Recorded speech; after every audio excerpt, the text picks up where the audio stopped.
warahmatullahi wabarakatuh. Waalaikumsalam warahmatullahi wabarakatuh. Alhamdulillahirabbil alamin. Wassalatu wassalamu ala asrofil anbiya'i wal mursalin wa ala alihi washabihi ajmain amma ba'du. Baik, masyarakat semuanya.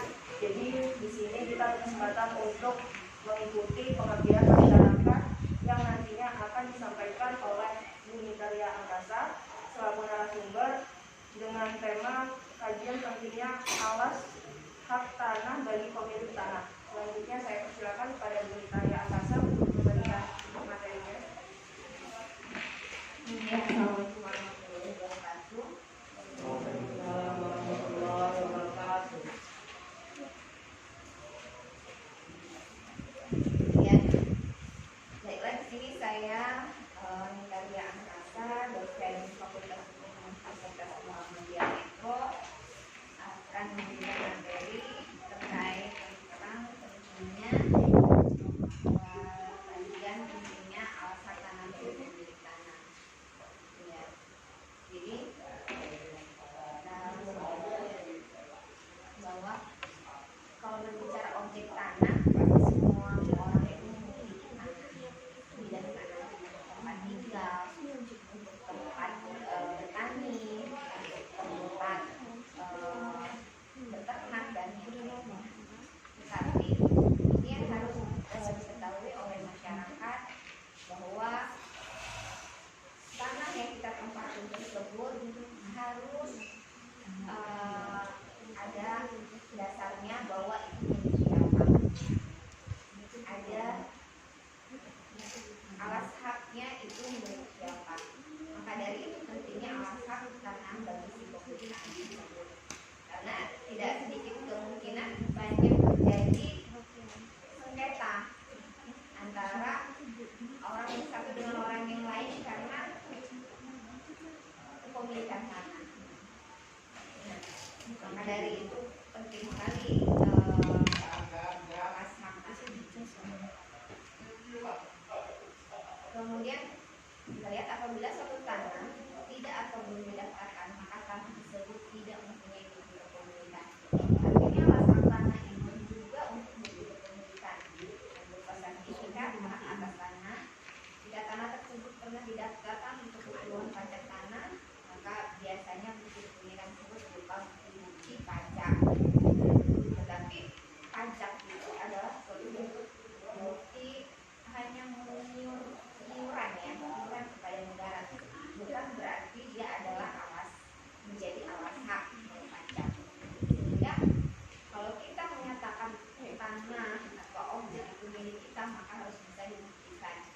Nah, makanya buktinya itu dengan alas hak tanah itu tadi ya. Kemudian secara yuridis surat-surat pemutakhiran tersebut tidak menunjukkan subjek dan objek suatu hak atas tanah. Itu yang soal pajak tadi. Di mana dasar hukum? Di mana dasar hukum dari ini? Dari pendaftaran tanah atau alas hak tanah itu tadi, itu di dalam peraturan pemerintah nomor 24 tahun 1997. Itu tentang pendaftaran tanah ya, bahwa untuk mencapai alas hak tanah tadi bagaimana sih prosesnya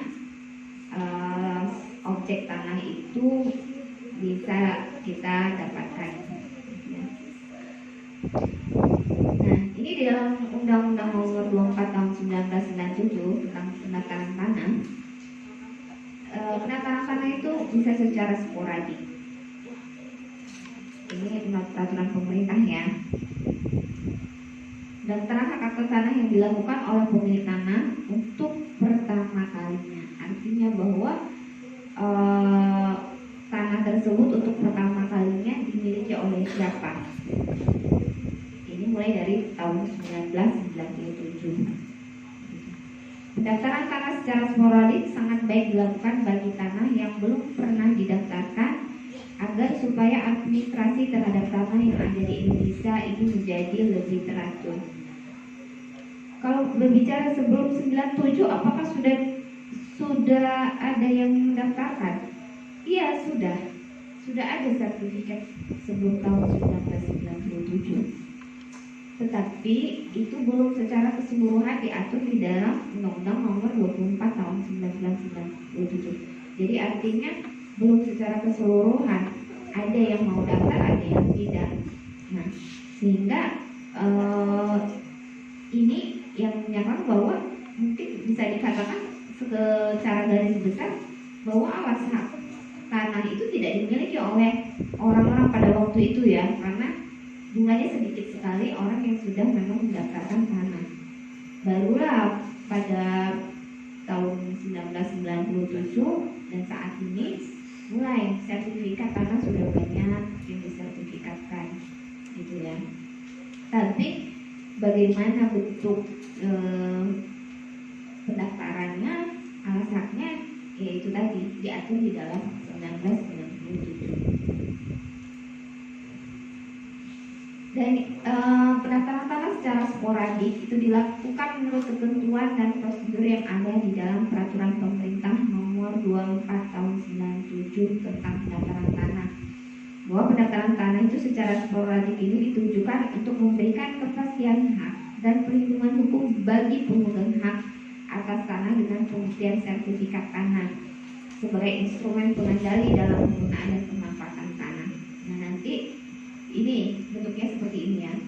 Nah, nanti kalau misalnya di dalam setelah melakukan pengabdian ini, misalnya di rumah atau di sekitar lingkungan, ada yang memang mau datang ke kemana di Fakultas Hukum untuk menanyakan, oh gimana sih cara mendaftarkan tanah? Saya belum ada, misalnya ada gitu ya, atau siapa gitu loh di sekitar, di lingkungan gitu kan, silakan datang ke Fakultas Hukum UM Metro, boleh menanyakan, oh kita dibantu dong cara pembuatannya seperti apa, secara dokumentasinya gitu kan, secara prosedural hukumnya, karena memang di sini kita menjelaskan tentang pendaftaran tanah di dalam Undang-Undang Nomor 24 Tahun 1997 ini, sehingga bagi masyarakat tidak kesusahan lagi kalau memang objek tanahnya yang ditempati, misalnya kepemilikan tanahnya tidak jelas, itu masih banyak masyarakat yang memang kepemilikan tanahnya memang belum ada, masih banyak sekali yang mungkin ya, pasti gitu loh. Maka dari itu kita di sini membantu masyarakat yang memang mau melaksanakan, misalnya kebingungan bagaimana sih cara mendapatkan bukti kepemilikan terhadap tanah tersebut, misalnya belum sertifikat, tidak tahu caranya bagaimana untuk mensertifikatkan seperti apa. Kemudian ada pasal 19 UU PA, Undang-Undang Pokok Agraria, bahwa untuk menjamin kepastian hukum oleh pemerintah diadakan pendaftaran tanah di seluruh wilayah Republik Indonesia. Sampai sekarang juga kan ada Pak Presiden himbau untuk pengorganisiran sertifikat. Nah, sebelum menjadi sertifikat itu pun harus dilakukan prosedur-prosedur untuk bagaimana mendapatkan alas hak tanah agar yang dikeluarkan nanti sertifikat yang dikeluarkan memang itu benar-benar tanah miliknya dan memang menjamin kepastian bagi pemilik tanah tersebut, gitu ya. Kemudian yang kedua, pendaftaran dan pembukuan tanah, pendaftaran hak atas tanah dan peralihan hak tersebut. Nah, ada lagi nih jual beli tanah, tetapi belum sertifikat tanahnya. Nah, itu juga kan harus proseduralnya seperti apa, gitu ya. Dia menjual tanah miliknya, tetapi sedangkan alasan tanahnya tidak ada. Bentuknya apa dia jual beli antara masyarakat satu dengan masyarakat yang lain, ya kan? Nah, itu juga ini ya, jadi yang harus dipikirkan juga kalau memang pendaftaran tanah itu belum ada, gitu kan? Pendaftaran tanah diselenggarakan dengan mengingat keadaan negara dan pemerintah sosial ekonomi. Kalau berbicara objek tanah itu kadang berbeda-beda, nilai tanahnya pun berbeda-beda. Di daerah satu dan daerah lain nilai ekonominya berbeda. Apakah dia nilai jualnya tinggi atau rendah itu dilihat dari keadaan wilayah dari daerah-daerah tersebut. Dalam peraturan pemerintah diatur biaya yang bersangkutan dengan pendaftaran tanah. Nah, ada pendaftaran tanah pun ada biaya-biaya yang harus dikeluarkan, dan itu pun diatur di dalam pendaftaran tanah tersebut ya, tentang biaya-biaya tersebut. Kemudian sebagai tindak lanjut dari perintah pasal 19, pemerintah mengeluarkan peraturan pemerintah nomor 10 tahun 61 tentang pendaftaran tanah, berpatokan pada perkembangan yang begitu dan banyak persoalan pendaftaran tanah yang muncul ke permukaan dan tidak mampu diselesaikan oleh PP nomor 10 tahun 61. Maka setelah berlaku selama kurang lebih 38 tahun, pemerintah melakukan PP nomor 24 tahun 97 tentang pendaftaran tanah. Ini sejarah bahwa peraturan-peraturan tentang pendaftaran tanah pernah ada di tahun 1961, namun tidak kondusif sehingga harus diganti dengan PP nomor 24 tahun 1997. Nah, di dalam pendaftaran tanah itu dikenal sistem pendaftaran secara sporadik. Nah, mungkin udah beberapa banyak yang dengar juga ya bahwa ada sporadik.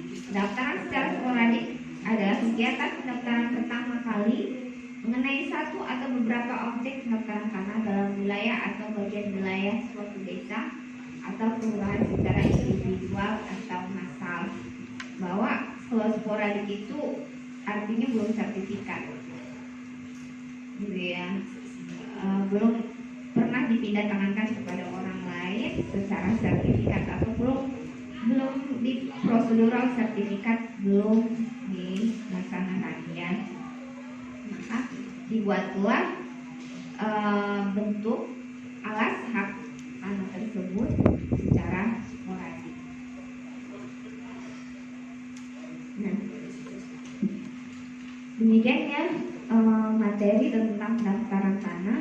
Itu pentingnya masyarakat tahu bahwa pembuktian terhadap tanah itu harus dilaksanakan dengan saat ini harus dilaksanakan, karena memang itu adalah bukti kepemilikan untuk kita bisa membuktikan kalau tanah itu dimilikinya adalah milik kita.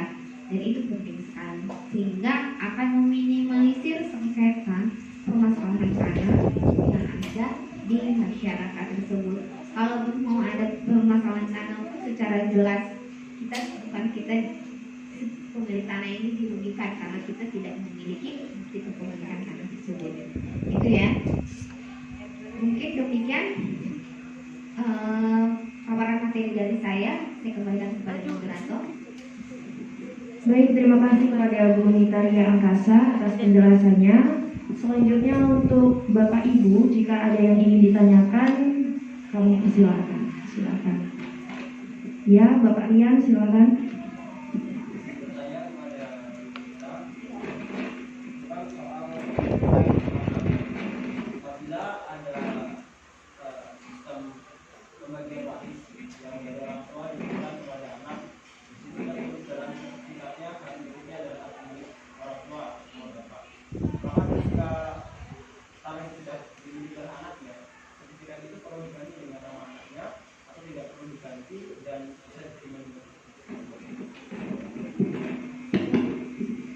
Ya, itu berbicara waris ya.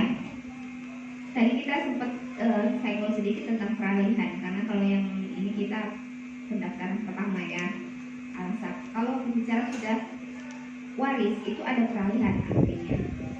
Yang berbicara peralihan itu macam-macam. Peralihan tanah, objek tanah itu bisa macam-macam bentuknya.